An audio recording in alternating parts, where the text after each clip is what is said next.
Sa isa ka TV show, hambal ni Pokwang, o ayan naman tayo sa utang, o Rabia, sabat si Rabia. Ewan ko ba, basta hindi na ako magpapautang. Nagtanong sila, bakit? Trauma na. Sino makarelate? Sigurado ko tanan kita makarelate. Malima niya ni Rabia, kaya nagpautang na trauma, gwapa. Teka mo, nga kung ma-stress, kagula kwarta, daw mga kanding na bughat, mapautang pa ka mo? Ambot sa inyo? Gani pa nito pepe kung koplasar pamati. Kaya sa bunga punto por punto, kabudlay magpautang sang kwarta. Kaya imbis na magbayad sila, stress kag problema ang ibayad nila.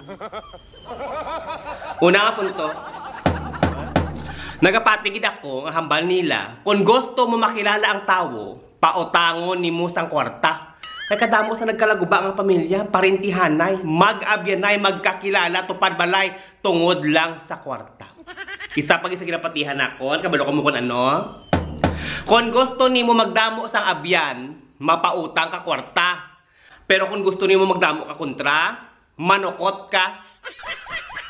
Ikaduha nga punto, isa sa mga rason kung nga nagakatroma ang iban magpautang sang kwarta, kay tungod una, maisog ang mga nagapangutang. Wala labos ang ilang ang mga rason nga daw hindi na nimo mabalaan. Mabayad ko sa dason lang, sa dason bulan, sa sweldo ko.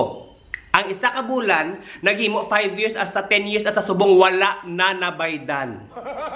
Ang ending, daw ikaw piyang magpakitluoy nga ikaw bayaran, sang imo kwarta nga imo na iya pinangabudlayan.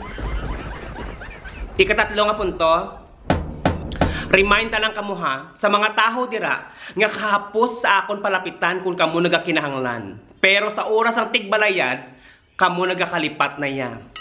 Cancel na kamo sa kabuhi ko. Lim, tanay kita. Hindi nyo na ako masaligan. Bahala kamo da maglain ang inyong buot sa akon. Basta importante, hindi ako ma-stress sa inyo nga problema nga ihatag sa akon. Palihog lang tani, no?